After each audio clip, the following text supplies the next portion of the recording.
ना और इधर भी स्क्रीन थोड़ी काफ़ी ठीक आ रही है। हाँ, अभी क्लियर है चीज़ें। अब इसके ओके। ये चैप्टर सेकंड है टेर ऑफ वन पार्टी डोमिनेंस। इसमें ये बताया गया है इंडिया में एक ऐसा टाइम था जहाँ जब सिर्फ एक पार्टी का डोमिनेंस यहाँ पर हुआ करता था। तो चैप्टर फर्स्ट में हमने पढ़ा कि इंडिया के पास जब इंडिपेंडेंस मिली हमको तो 3 चैलेंजेस थे। पहला था एस्टेब्लिश डेमोक्रेसी, ठीक है? और दूसरा था पॉवर्टी को मतलब इकोनॉमी को सही करना, और तीसरा था कि पूरी इंडिया को यूनाइट करना। तो पहला वाला चैलेंज जो यूनाइट करने का था वो तो हमने पहले चैप्टर में देख लिया, और जो सेकेंड चैलेंज है डेमोक्रेसी को स्टैब्लिश करने का वो हम इस चैप्टर में देखेंगे, और जो थर्ड चैलेंज है इकोनॉमी को सही करने का वो थर्ड चैप्टर में देखेंगे, ठीक है? समझ आ रहा है सबको?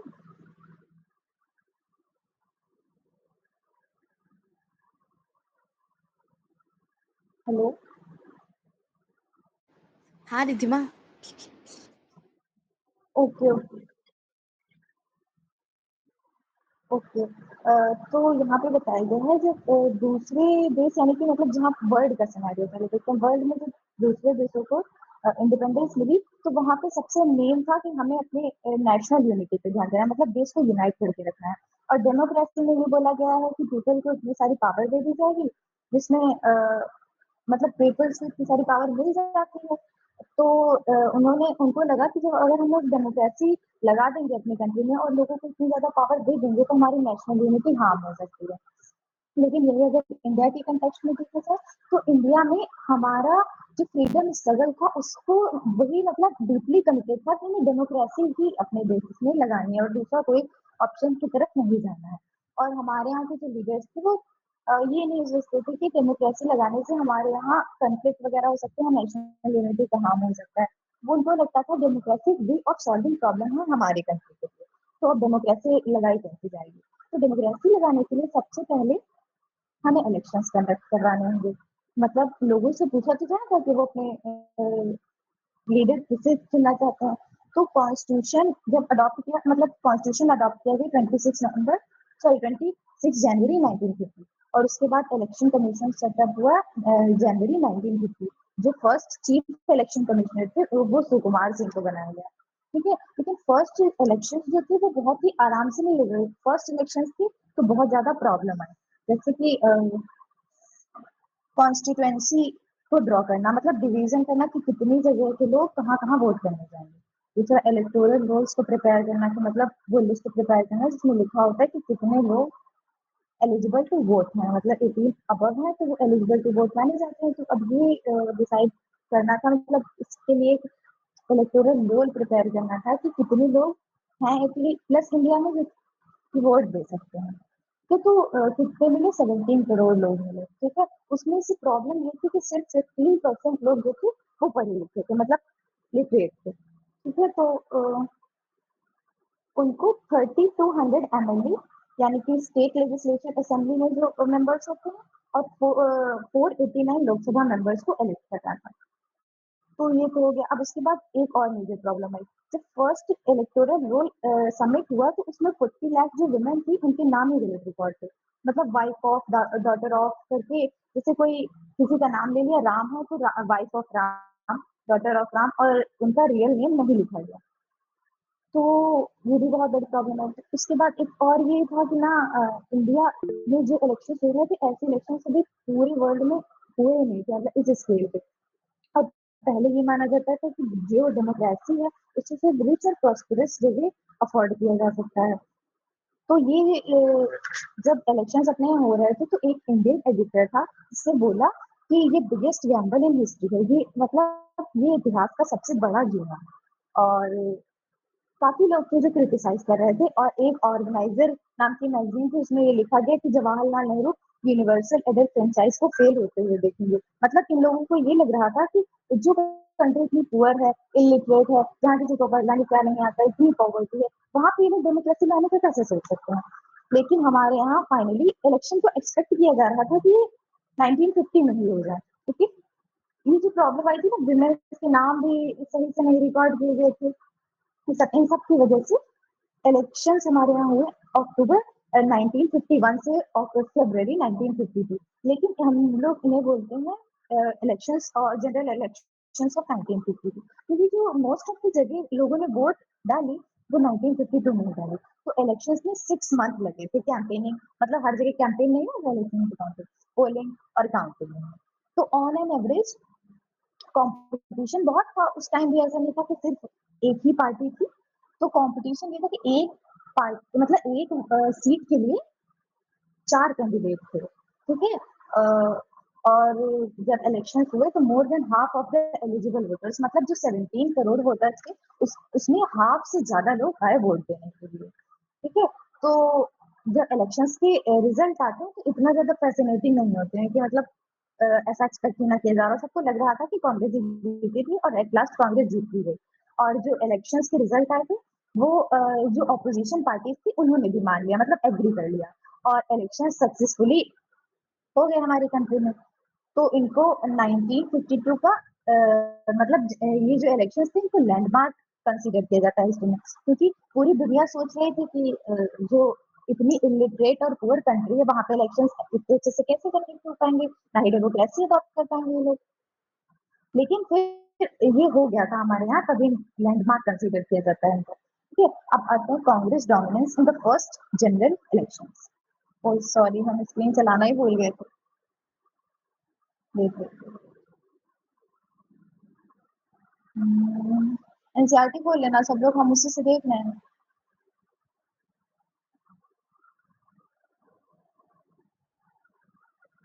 हाँ, Congress dominance in first general elections, ठीक है। तो जो रिजल्ट्स आते हैं उसमें कांग्रेस को 364 489 सीट्स में से 364 सीट्स कांग्रेस को मिल जाती हैं लोकसभा में, और वो मतलब बहुत ज्यादा मेजोरिटी से जीत जाती है। और सेकेंड नंबर पे जो पार्टी आती है उसका नाम होता है कम्युनिस्ट पार्टी ऑफ इंडिया, जिसको सिर्फ 16 वोट्स मिलते हैं, मतलब सीट्स मिलती हैं। और अब ये पूछा जा रहा है इसमें कि इतनी अच्छे से मतलब कांग्रेस ने डोमिनेट किया, उसका रीजन क्या था। डोमिनेट मतलब सुप्रीमेसी थी एक तरीके से कांग्रेस की, तो उसका रीजन ये था inherited legacy of national movement, मतलब नेशनल मूवमेंट के टाइम पे जो नेशनल मूवमेंट का ये कह सकते हैं कि जो पूरा श्रेय दिया जा रहा था वो कांग्रेस को दिया जा रहा था, ठीक है। और organise and spread all over the country, Congress एक ऐसी पार्टी थी उस टाइम पे जो वेल ऑर्गेनाइज थी और कंट्री के हर जगह पे फैली हुई थी, ठीक है। और सबसे मेन रीजन ये कह सकते हैं कि जवाहरलाल नेहरू जैसे कांग्रेस में बहुत अच्छे अच्छे पॉपुलर लीडर थे जिनको बहुत लोग सपोर्ट करते थे, मतलब चैरिस्मेटिक लीडर एक तरीके से बोल सकते हैं, ठीक। और उसके बाद और हम आपको 2 रीज़न्स और बता देते हैं जो आगे चल के बताए जाएँगे। तो एक रीज़न ये हो गया कि first of all blocks advantage मिला था कांग्रेस को। फर्स्ट ऑफ ऑल ब्लॉक्स क्या होगा? फर्स्ट ऑफ ऑल ब्लॉक्स का क्या मतलब है कि कांग्रेस एक ऐसी पार्टी थी जो इंडिया में सबसे पहले यही पार्टी थी।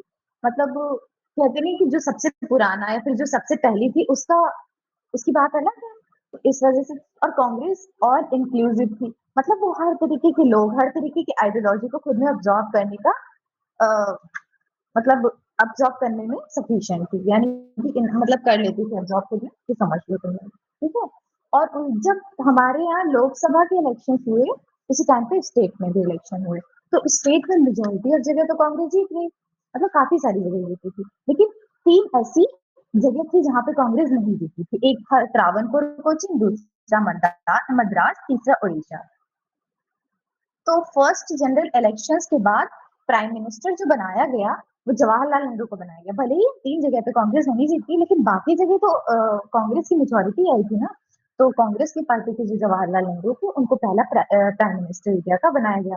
और ऐसा ही हुआ 1962 में, वहां पर भी कांग्रेस ने अपनी मेजोरिटी मेंटेन करके रखी, ठीक है। लेकिन जब स्टेट इलेक्शंस हुए 1957 में, एक सेकंड। और हाँ, एक चीज और सॉरी हम भूल गए, तो कांग्रेस की जो वेट वेट वेट उन्होंने शायद पहले ही स्लाइड लगा दी, एनसीईआरटी में बाद में दे रखा है।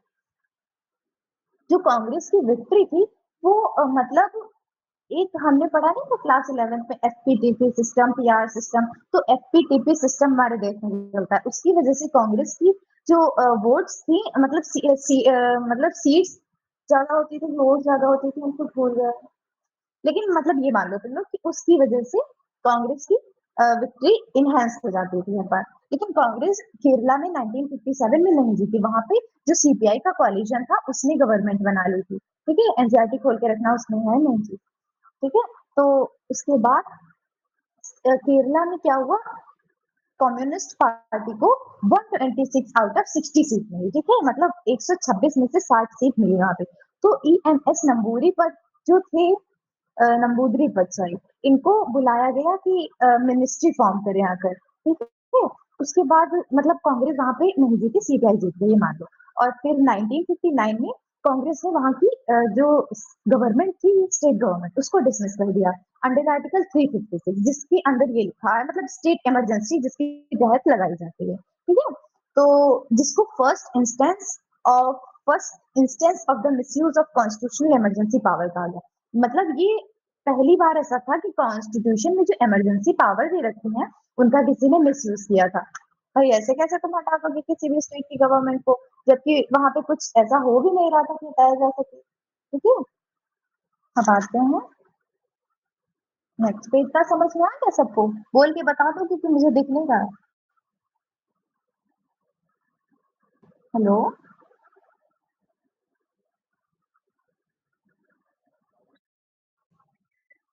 ठीक है, कुछ अगर पूछना है तो पूछ सकते हैं, या फिर मुझसे जो छूट नहीं, गया अभी हो। तक सारा क्लियर है। अच्छा, एक चीज इसमें और दे रखी है, चेंजिंग मेथड्स ऑफ वोटिंग, वो भी देख लो, हल्का सा बस ओवरव्यू दे देते हैं उसका। ठीक है, तो इसमें ये है कि पहले जो सबसे फर्स्ट जनरल इलेक्शन हुए थे वो बैलेट पेपर से हुए थे। मतलब हर मतलब पोलिंग बूथ, मतलब बॉक्स की तरीके से समझ लो, वहां पे रखे हुए थे, और हर एक जो पार्टी का सिंबल था बॉक्स के ऊपर लगा हुआ था। और जो वोटर्स थे उनको आना था और अपने चूज किए हुए कैंडिडेट के बैलेट पेपर को उठाना था, और उसमें मतलब उस बैलेट पेपर को उठा के अपने जो कैंडिडेट को सिलेक्ट करना चाहते हैं उसमें पोलिंग बूथ में डाल देना था, जो बॉक्स था। ठीक है, पहला इलेक्शन इस तरीके से हुआ। और सेकेंड इलेक्शन में ये था कि एक पेपर था, उस पे सबके सिंबल लगे हुए थे। तो वोटर्स को क्या करना था, उस सिंबल के आगे एक स्टैंप लगा देना था जिसको वो अपना नेता चुनना चाहते हैं, और फिर उसको वहीं पोलिंग बूथ वगैरह में डाल देना था। और थर्ड में ये था कि ईवीएम मशीन आ गई थी, थर्ड इलेक्शंस मतलब थर्ड टाइम जब यूज होना था तो ईवीएम मशीन आई थी। पहले बैलेट पेपर, दूसरा स्टैम्प से, और तीसरा ईवीएम से। ईवीएम में ये था कि ईवीएम सबसे इजी था, मतलब उसमें ये था कि तुम अपने चूज किए हुए कैंडिडेट के बटन पे क्लिक कर दो, बस तुम्हारा वोट उसको चला गया। तो जो ईवीएम मशीन का यूज था वो 2004 से एंटायर कंट्री ईवीएम की तरफ शिफ्ट हो गई थी। मतलब एंटायर कंट्री में 2004 से ईवीएम का यूज होने ही लगा था। अब उसके बाद नेचर ऑफ कांग्रेस डोमिनेंस पे आ जाओ, पार्टी से बाद में बताते हैं। नेचर ऑफ कांग्रेस डोमिनेंस मतलब नेचर ऑफ कांग्रेस डोमिनेंस में ये बताया गया है कि इंडिया के कंटेक्स्ट में कांग्रेस किस तरीके से डोमिनेट कर रही थी, और बाहर के देशों में भी ये था कि हर जगह पे एक वन पार्टी का डोमिनेंस था। लेकिन अब यहाँ पे ये पूछा गया है कि इंडिया में डोमिनेंस जो था और जो बाहर डोमिनेंस था, इसलिए हम इसको चेंज कर दें।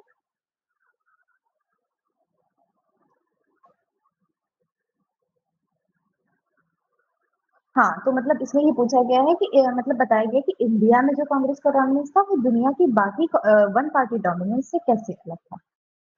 तो मतलब जो दुनिया की बाकी जगह थी वहां पे जो वन पार्टी डोमिनेंस हो रहा था उसमें उनकी जो डेमोक्रेसी थी उसे कॉम्प्रोमाइज किया जा रहा था। मतलब कहीं पर ऐसा हो रहा था कि उनके कॉन्स्टिट्यूशन में ही दे रखा है कि वन पार्टी डोमिनेंस वहां पे चलेगा, सिर्फ एक ही पार्टी रहेगी। जैसे कि सोवियत यूनियन में था, वहां पे कम्युनिस्ट पार्टी हुआ करती थी। ठीक है, और कुछ जगह ऐसा था कि लीगल और मिलिट्री मेजर्स से कांग्रेस मतलब लीगल और मिलिट्री मेजर्स की वजह से सिर्फ वन पार्टी डोमिनेंस हो रहा था। मतलब वहां की मिलिट्री कभी कभी, जैसे पाकिस्तान का ले लेते हैं एग्जाम्पल, वर्ल्ड वाली बुक में है ना कि पाकिस्तान में बार बार मिलिट्री की वजह से, मतलब एक पार्टी का डोमिनेंस जहाँ पर हो वो मिलिट्री मेजर्स की वजह से मान लेते हैं। ठीक, और थर्ड में ये ही मान लेते कि उनकी मतलब डेमोक्रेसी से वो लोग कॉम्प्रोमाइज कर रहे थे।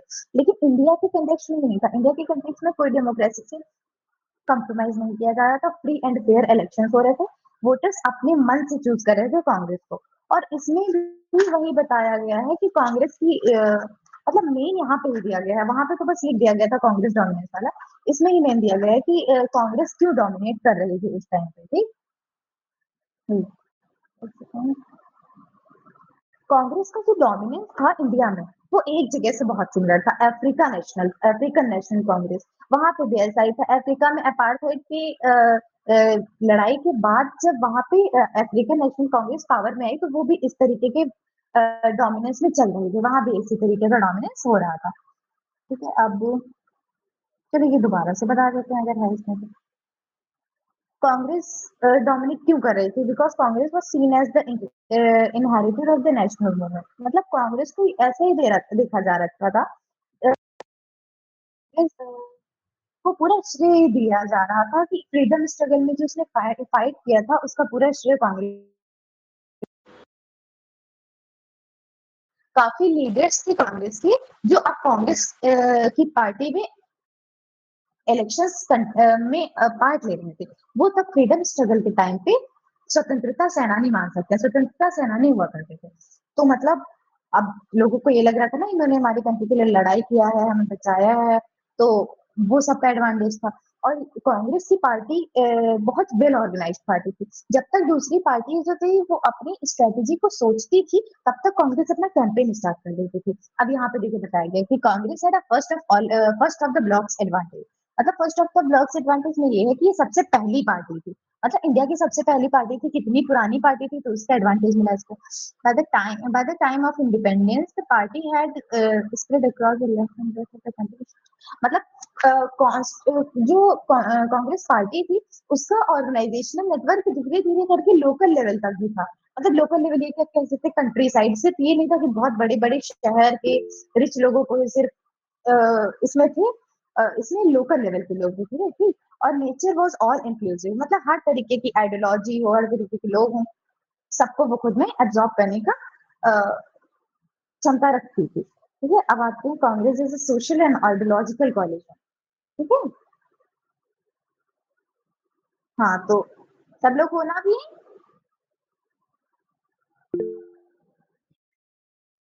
समझ में आएगा। हाँ हाँ, यही है भाई। अच्छा है। Yes, present. ठीक है, कांग्रेस अब आते Congress is a social and ideological collision. मतलब कांग्रेस सोशल कैसा कॉलिजन था, मतलब सोशली ये मान सकते हैं किस तरीके के लोग थे, और आइडियोलॉजिकल कॉलिजन में ये मान सकते हैं कि कांग्रेस में किस तरीके की आइडियोलॉजीज थी। तो कांग्रेस 1885 में इवॉल्व हुआ था एज अ प्रेशर ग्रुप। मतलब कि अगर गवर्नमेंट की कोई भी पॉलिसी नहीं पसंद आ रही है, तो कांग्रेस उसको प्रेशराइज करके चेंज करवाने के लिए इवॉल्व हुआ था। ठीक है, तो इसमें ये इवॉल्व किसके लिए हुआ था? जो newly educated professional commercial classes थी, इनके लिए हुआ था 20th सेंचुरी में। ठीक, एक सेकंड। हाँ हाँ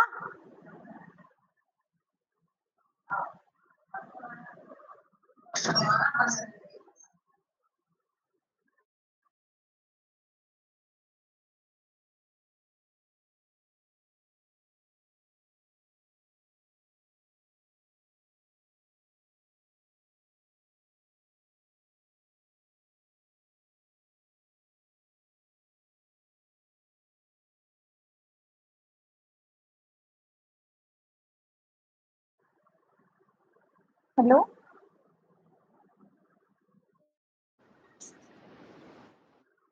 वेट, सब चले गए? नहीं, यही है। मैं तो यही हूँ। सब यहीं पर है। रुको, वापस से स्क्रीन शेयर करते हैं, वो कुछ प्रॉब्लम हो गई शायद। तुम शेयर कर रही हो ऑलरेडी, अब मत करो। अब तुम, हाँ। बंद हो गया था ना बीच में। अच्छा, हाँ। हो गया।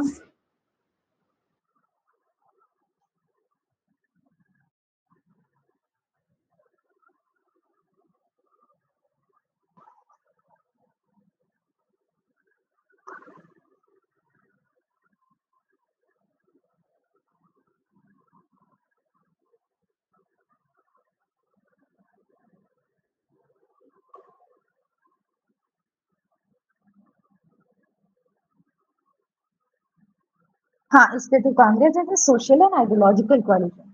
इसमें ये मैंने बताया भी आपको कि 1885 में Congress as a pressure group evolve हुआ था newly educated professional and commercial class के लिए। मतलब जो न्यूली एजुकेटेड लोग थे, प्रोफेशनल एंड कमर्शियल क्लास, मतलब प्रोफेशनल में डॉक्टर लॉयर वगैरह ले लेते हैं और कमर्शियल में बिजनेस साइंस वगैरह ले लेते हैं।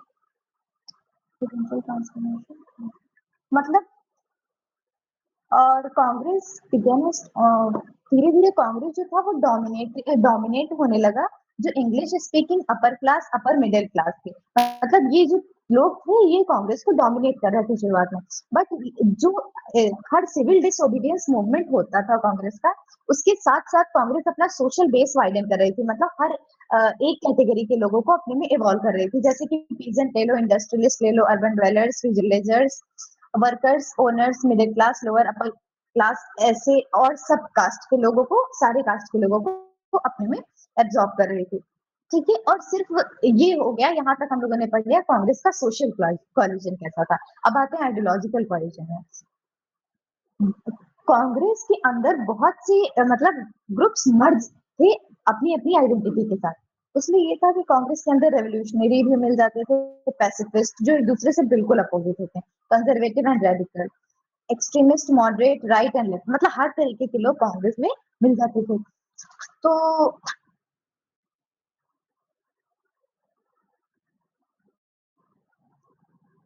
ठीक है, मतलब उस टाइम पे हर तरीके के लोग कांग्रेस में हुआ करते थे। अब मैं आपको एक सेकंड आगे का बता रहा हूँ।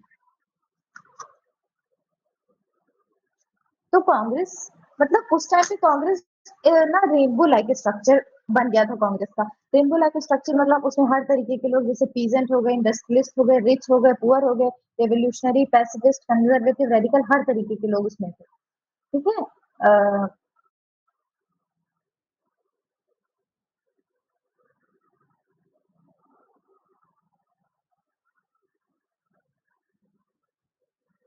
कांग्रेस एक प्लेटफॉर्म बन गया था बहुत सारे ग्रुप्स के लिए, बहुत सारे मतलब ग्रुप्स और बहुत सारे लोगों के इंटरेस्ट के लिए कि वो बहुत सारी पॉलिटिकल पार्टी थी कि वो जो नेशनल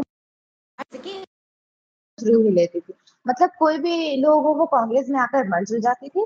फिर मतलब कांग्रेस में बहुत सारे लोग थे तो उसमें मर्ज हो जाते थे आके, फिर जाके वो नेशनल मूवमेंट में पार्ट लेते थे। पार्टी लेते थे मतलब कांग्रेस के अंदर उस टाइम पे ऐसी पार्टीज थी जिनका खुद का ऑर्गेनाइजेशनल स्ट्रक्चर था और खुद का कॉन्स्टिट्यूशन था, लेकिन थी वो कांग्रेस के अंदर। अब आते हैं टॉलरेंस एंड मैनेजमेंट पे। Tolerance and management of faction,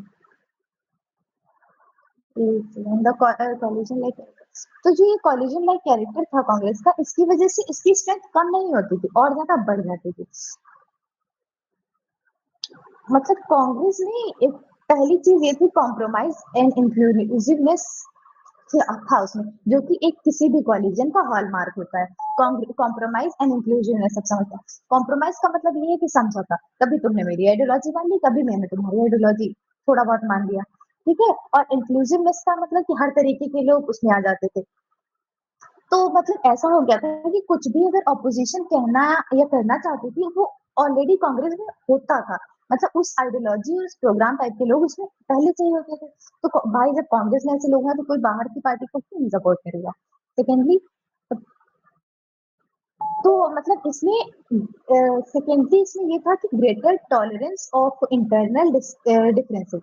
मतलब जो इंटरनल डिफरेंसेस थे लोगों के, उनको टॉलरेट किया जाता था। मतलब ये नहीं था कि कोई भी ग्रुप अगर कांग्रेस से सहमत नहीं है तो वो बाहर जाकर अपनी अलग से पार्टी बनाएगा, बल्कि वो ये करता था कि वो कांग्रेस के अंदर ही रहकर अपने जो अपोजिशन वाली आइडियोलॉजी के लोग हैं उनसे मतलब उनकी लड़ाई कह सकते हैं या फिर आइडियोलॉजिकल डिस्प्यूट कह सकते हैं हो जाती थी। ठीक है, तो ये जो पार्टी के अंदर अपने अपने अलग अलग टाइप के ग्रुप्स थे, इनको ही बोला जाता था फैक्शंस। ठीक है,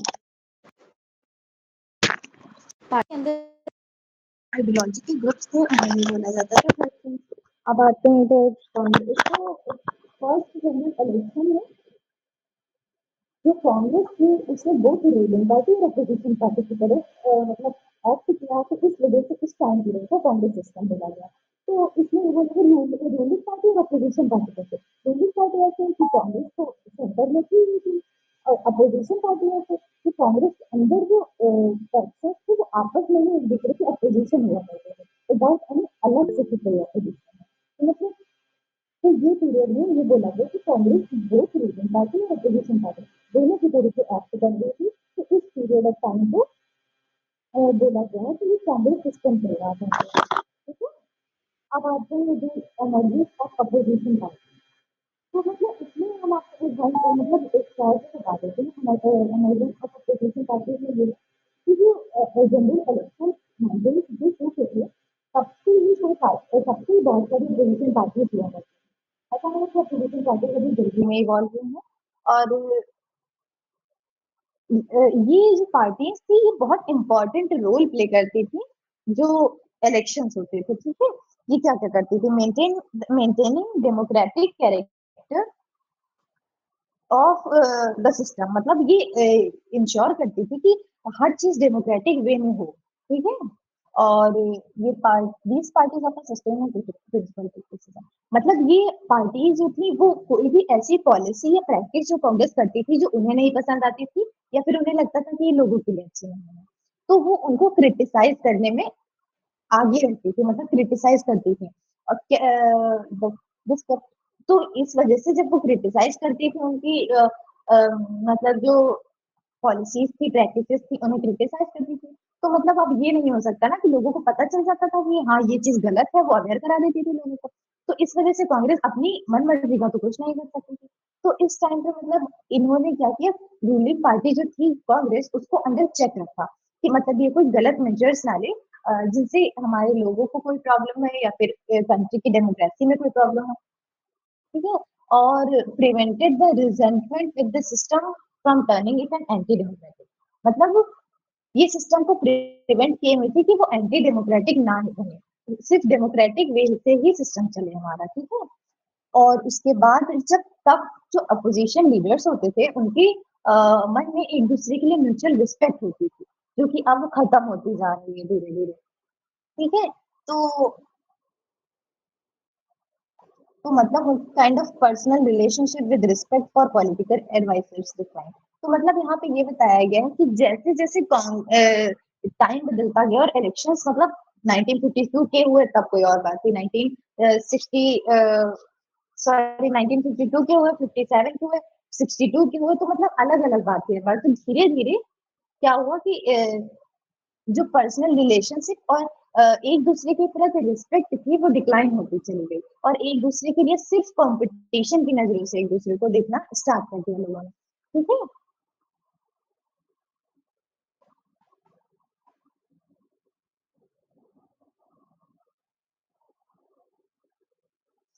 अब आ जाओ यहाँ पे, ये बता देते हैं कि जो पार्टीज वाला क्षेत्र है, ठीक है। तो सबसे पहली पार्टी इसमें दी गई है सोशलिस्ट पार्टी। ओपन कर लो प्लीज सब लोग आंसर आती है, हम बता रहे हैं। हाँ, तो सोशलिस्ट पार्टी जो थी वो 1934 में फॉर्म हुई थी, ठीक है। तो ये किसके द्वारा फॉर्म की गई थी, जो ये लोग जो थे जो सोशलिस्ट पार्टी बना रहे थे कांग्रेस के लिए। इसमें यंग लीडर्स वो थे जो कि रेडिकल और इगैलिटेरियन कांग्रेस चाहते थे। रेडिकल मतलब ये कि समय के साथ खुद को बदलती है, एक ही जगह स्टैटिक बन के ना रहे। और इगैलिटेरियन इसलिए क्योंकि इक्वल हो, ठीक। In 1948 socialist in the Congress formed the separate socialist party to prevent the, हाँ 1948 में, सॉरी, इन लोगों ने अपनी कांग्रेस मतलब सोशलिस्ट पार्टी अलग से इसलिए बनाई थी क्योंकि कांग्रेस के अंदर ये नहीं था कि तुम इस पार्टी के भी मेंबर हो और उस पार्टी के भी मेंबर हो, मतलब डुअल सिटीजनशिप कांग्रेस ऑफर नहीं कर रही थी। तो इन्हें अलग आकर पार्टी बनाना पड़ा अपनी खुद की। और इनकी आइडियोलॉजी थी डेमोक्रेटिक सोशलिज्म, मतलब डेमोक्रेटिक वे में लोगों का वेलफेयर करना, welfare of citizen in a democratic वे, ठीक है। इसने कांग्रेस को क्रिटिसाइज किया। इसने बोला कि कांग्रेस जो है वो कैपिटलिस्ट और लैंडलॉर्ड्स को फेवर करती है और वो जो वर्कर्स और पीजेंट्स हैं उनको इग्नोर करती है एक तरीके से। और जो मेन लीडर्स थे सोशलिस्ट पार्टी की, ये इतना मेन हम आपको बता देते हैं, पूरा ज्यादा डीपली इसकी नॉलेज सीयूईटी के लिए तो हाँ जरूरी हो सकती है लेकिन बोर्ड के लिए नहीं होता। तो लीडर्स जो मेन मेन थे उसके जयप्रकाश नारायण, अशोक मेहता, आचार्य नारायण देव, राम मनोहर लोहिया, एस एन जोशी, अच्युत पटवर्धन, ठीक है, ये मेन लीडर्स थे। और जब ये सोशलिस्ट पार्टी भी स्प्लिट हुई थी, तो जब सोशलिस्ट पार्टी बाद में स्प्लिट हुई, तो ये इसमें से जो निकल के आई पार्टीज, उसमें से 3 पार्टी देख लीजिए, किसान किसान मजदूर प्रजा पार्टी। ये सोशलिस्ट पार्टी की ही, मतलब सोशलिस्ट पार्टी से ही इसका लिनेज ट्रेस किया जा सकता है। और प्रजा सोशलिस्ट पार्टी, संयुक्त सोशलिस्ट पार्टी, ये 3 सोशलिस्ट पार्टी तब बनी जब सोशलिस्ट पार्टी का स्प्लिट हुआ। मतलब अब ऐसे समझ लो, कांग्रेस पार्टी, उसमें से बनी सोशलिस्ट पार्टी स्प्लिट हुई तो उसमें से कांग्रेस, मजदूर प्रजा पार्टी, प्रजा सोशलिस्ट पार्टी, संयुक्त सोशलिस्ट पार्टी बनी। अब ये जो अभी रिसेंट में, मतलब इस टाइम पे जो पार्टी रूल कर रही हैं, या फिर जो पार्टी अपोजिशन या फिर रूलिंग पार्टी में है, उनमें से कौन कौन सी पार्टी ऐसी हैं जो कांग्रेस से अपना लिनियज ट्रेस कर रही है, मतलब कांग्रेस से उसकी ओरिजिन है। तो एक हो गई समाजवादी पार्टी, दूसरी हो गई राष्ट्रीय जनता दल, तीसरी जनता दल यूनाइटेड, चौथी जनता दल सेकुलर। ये 4 पार्टीज अभी इस टाइम पे, प्रेजेंट टाइम पे अपनी पॉलिटिक्स में हैं, जो कि मतलब सोशलिस्ट पार्टी से अपना ओरिजिन ट्रेस कर रहे हैं। तो समझ कर लेते हैं इसको। सोशलिस्ट कांग्रेस पार्टी है, उसके अंदर से बनी सोशलिस्ट पार्टी। सोशलिस्ट पार्टी जब स्प्लिट हुई तो उसमें 3 पार्टी बनी, किसान मजदूर प्रजा पार्टी, प्रजा सोशलिस्ट पार्टी, संयुक्त सोशलिस्ट पार्टी। अब इस टाइम पे, प्रेजेंट टाइम पे ऐसी कौन कौन सी पार्टीज हैं जो कि सोशलिस्ट पार्टी से ओरिजिन ट्रेस कर रही हैं? वो 4 पार्टीज हैं, समाजवादी पार्टी, राष्ट्रीय जनता दल यूनाइटेड, जनता दल सेक्युलर। ठीक है, अब उसके बाद आते हैं कम्युनिस्ट पार्टी पे। कम्युनिस्ट पार्टी 1920 में एमर्ज हुई, जो कि बोल्शेविक रेवोल्यूशन से इंस्पायर्ड थी। बोल्शेविक रेवोल्यूशन कहाँ पे हुआ था? बोल्शेविक रेवोल्यूशन हुआ था रशिया में। ठीक, और ये जो पार्टी थी, ये सोशलिज्म को एडवोकेट करती थी, मतलब गवर्नमेंट को सिर्फ, सारी चीजें गवर्नमेंट के हाथ में है और गवर्नमेंट सिटीजन का वेलफेयर है। 1930 में जो कम्युनिस्ट पार्टी थी, वो कांग्रेस के अंदर ही एक फैक्शन था। फिर लेकिन 1941 में इसने डिसाइड किया कि ब्रिटिश को मतलब हेल्प करेगी, जो कि वॉर हो रहा था नाजी जर्मनी, मतलब सेकेंड वर्ल्ड वॉर ही चल रहा था शायद उसके टाइम पे, हाँ सेकेंड वर्ल्ड वॉर ही चल रहा था। तो मतलब इसने डिसाइड किया कि हम लोग ब्रिटिशर्स को सपोर्ट करेंगे, जो कि नाजी जो कि जर्मनी में उनके खिलाफ लड़ रही थी। और 1947 में जब हम लोगों को इंडिपेंडेंस मिली, तो कम्युनिस्ट पार्टी के जो मेंबर्स थे, उन्होंने सोचा कि जो ट्रांसफर ऑफ पावर हुआ है 1947 में हमारे लिए, जो कि इंडिपेंडेंस है, वो इनके लिए ट्रू इंडिपेंडेंस नहीं है। तो इन लोगों ने वायलेंट अपराइजिंग्स इनकरेज करी तेलंगाना, मतलब लड़ाई झगड़े तेलंगाना में शुरू करवा दिए। और 1951 में इन लोगों ने, फिर धीरे धीरे ऐसे होता रहा, फिर 1951 में इन लोगों ने, मतलब 3-4 साल बाद वायलेंस के पाथ को छोड़ दिया और इन्होंने पार्टिसिपेट किया जनरल इलेक्शंस ऑफ 1952 में, जिसमें मैंने अभी आपको बताया था कि कांग्रेस के बाद जो सेकेंड पार्टी 16 सीट्स जीती थी, वो सीपीआई हुई थी। ठीक, और इसको सपोर्ट कौन कौन सी स्टेट से मिला था? तो इसको सपोर्ट मिला था आंध्र प्रदेश से, वेस्ट बंगाल से, बिहार से, केरला से। ठीक है, और इसके मेन लीडर्स के नाम है ए के गोपालन, एस ए डांगी, और ई एम एस नंबूरीपद, और पीसी जोशी, अजय घोष, पी सुंदरैया था, हाँ पी सुंदरैया ही शायद। और इसमें भी स्प्लिट हो गया था 1964 में, ये सीपीआई और सीपीआई एम में स्प्लिट हो गई थी। जो सीपीआई एम था, वो प्रो चाइना फैक्शन था। ये उस टाइम की बात है जब हमारी चाइना से लड़ाई हुई थी 1962 में, इंडो चाइना वॉर हुई। ठीक है, उस टाइम पे pro China group CPI M के रूप में अलग हो गया था, और सीपीआई जो थी, वो सिर्फ प्रो यूएसएसआर ग्रुप था, जो कि कांग्रेस का साइड ले रहा था, और जो सीपीआई एम था, वो कांग्रेस को अपोज कर रहा था। अब देख लो, कांग्रेस थी, उसके अंदर एक फैक्शन था। ठीक है, तो जिसको कम्युनिस्ट पार्टी बोला जाता था। धीरे धीरे वो 1920 में अलग हो गई कांग्रेस से, तब उसने कांग्रेस पार्टी ऑफ इंडिया अपनी एक अलग बना ली। ठीक है, और जब वो स्प्लिट हुई तो कांग्रेस पार्टी सीपीआई और सीपीआई एम स्प्लिट हुई, मतलब सीपीआई से सीपीआई और सीपीआई एम स्प्लिट हुई। जो सीपीआई थी, वो प्रो यूएसएसआर फैक्शन था, और सीपीआई एम था, वो प्रो चाइना फैक्शन था। ठीक है, अब आते हैं भारतीय जनसंघ में। सब लोग हो? हेलो? हेलो। ठीक है, अब समझ में आ रहा है? यस। अरे अब आते हैं भारतीय जनसंघ में, ये हमारी लास्ट पार्टी बची थी, ठीक है। तो भारतीय जनसंघ जो है बीजेएस, वो फॉर्म हुई थी 1951 में। इसके फाउंडर और प्रेसिडेंट जो थे, उनका नाम था श्यामा प्रसाद मुखर्जी, ठीक है। इसकी लीनियज हम लोग जो भारतीय जनसंघ थी, वो पार्टी थी जो कांग्रेस से मतलब नहीं इवॉल्व हुई थी। जैसे अभी हमने देखा कि जो कांग्रेस थी उसमें सोशलिस्ट पार्टी और कम्युनिस्ट पार्टी थी, फिर दोनों स्प्लिट में दोनों ने अपनी अलग अलग पार्टी बना ली। लेकिन ये भारतीय जनसंघ जो थी वो कांग्रेस से अपनी लिनियज नहीं ट्रेस कर रही थी, मतलब इसकी ओरिजिन कांग्रेस से नहीं थी। ये थी भारतीय स्वयंसेवक संघ और हिंदू महासभा। इन दोनों पार्टी पहले रही होंगी, उनमें से ही भारतीय जनसंघ कोई होगी, तो उससे बाहर निकल के अपनी 1951 में पार्टी बना ली। इसने एम्फेसाइज किया one country one culture one nation, मतलब एक देश, उसकी एक संस्कृति, और मतलब एक वही नेशन पूरा।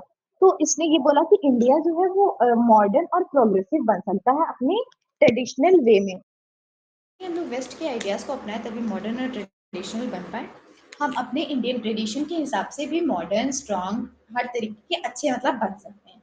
और इसने बोला अखंड भारत की मांग की, मतलब अखंड भारत को सपोर्ट एक तरीके से कह सकते हैं किया।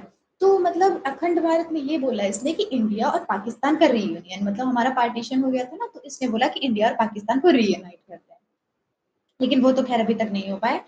एजिटेशन और इसने मतलब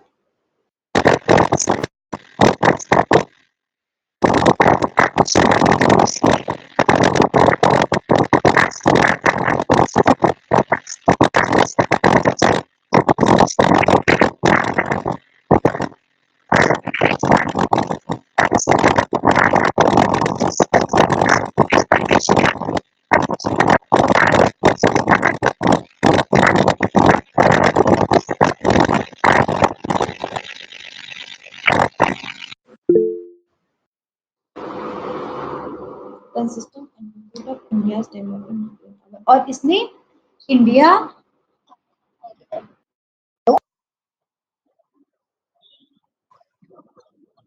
हाँ, तो मतलब इसने एडवोकेट, मतलब इसने बोला कि इंडिया को न्यूक्लियर वेपन्स बनाने चाहिए, क्योंकि चाइना में काफी सारे तब तक चाइना ने 1964 में अपना एटॉमिक टेस्ट कर लिया था। तो इसने बोला कि इसने इंडिया में, मतलब जैसे नेहरू जी थे, वो स्टार्टिंग में न्यूक्लियर वेपन बनाने के खिलाफ थे, लेकिन ये जो पार्टी थी इसने सपोर्ट किया, बोला कि नहीं, न्यूक्लियर वेपन बनाने चाहिए। और लेकिन इसको सीट्स बहुत कम मिल रही थी। 1952 के इलेक्शन में इसको 3 सीट मिली, और 1957 के इलेक्शन में इसको 4 सीट मिली, ठीक है। लेकिन ये पार्टी एज एन अपोजिशन बहुत अच्छे से काम कर रही थी। लीडर्स इसके मान सकते हैं, मतलब लीडर्स इसके मेन जो है वो श्यामा प्रसाद मुखर्जी, दीनदयाल उपाध्याय, बाल बालराज मधोक लिखा हुआ है शायद, हाँ, बालराज मधोक, ठीक है। तो ये 3 मेन लीडर थे। और अभी जो इस टाइम पे प्रेजेंट टाइम पे भारतीय जनता पार्टी है हमारे यहाँ, उसकी लीनियज भारतीय जनसंघ से ही ट्रेस की जाती है, मतलब उसी में से वो निकल के आई है। तो मतलब अब देखो भारतीय स्वयं सेवक संघ और हिंदू महासभा से निकली भारतीय जनसंघ, और भारतीय जनसंघ से निकली भारतीय जनता, ठीक है।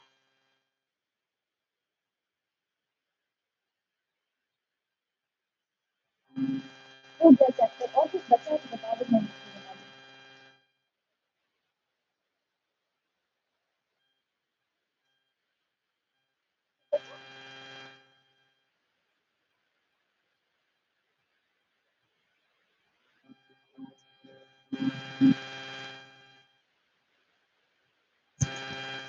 अब आ रही है?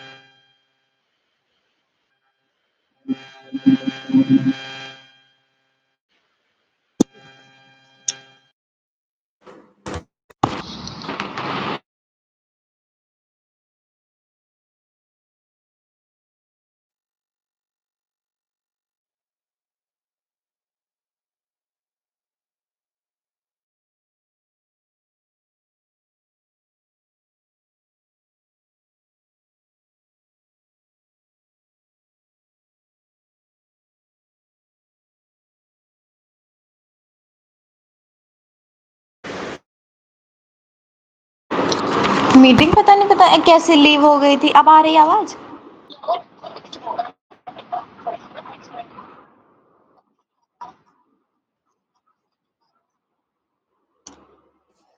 एक सेकेंड। अब उसमें कुछ बचा तो है नहीं, हमें बता दो, अगर कुछ बचा हो तो हम वो भी बता दें।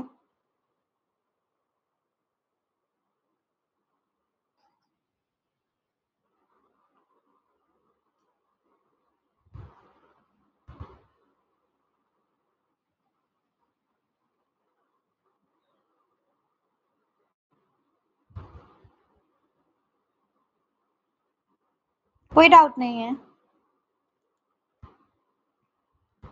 सिर्फ पल्लवी बोल रही है और सब लोग, ये कौन है, राघवेंद्र, मैथिली, आप लोगों को कोई डाउट? और सॉरी, मतलब आप लोगों को कोई डाउट हो तो पूछो।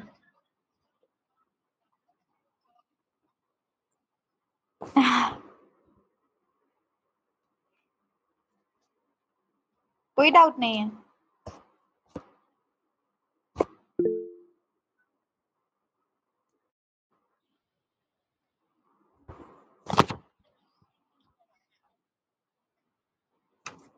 वो हम भूल गए याद दिलाते दिलाते, लेकिन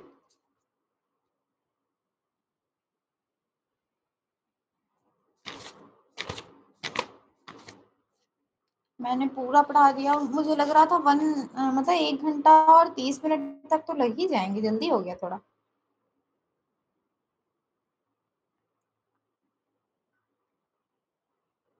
चलो अच्छा ठीक है, फिर मीटिंग लीव करी जाए जब किसी को कोई डाउट नहीं है।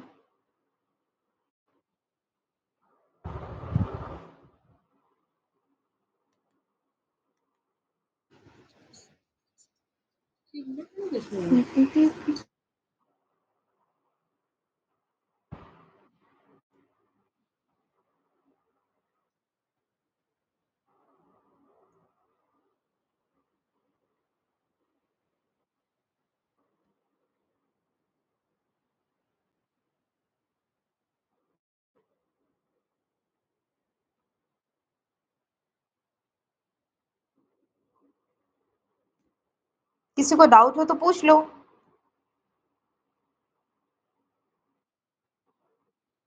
सानिका दीदी भी पढ़ाएंगी, वो मतलब हम एक चैप्टर हम पढ़ा रहे हैं, एक चैप्टर वो पढ़ा रहे हैं, नेक्स्ट हाँ, नेक्स्ट चैप्टर जो है वो वही पढ़ाएंगी। हाँ बोलो, पास था, बोलो। हाँ, अ, अगर बाकी को कुछ आना है तो वो जा सकते हैं, मतलब डाउट नहीं, कुछ और कहना था उसे, इसलिए। हाँ, कर दो। हाँ, ओके।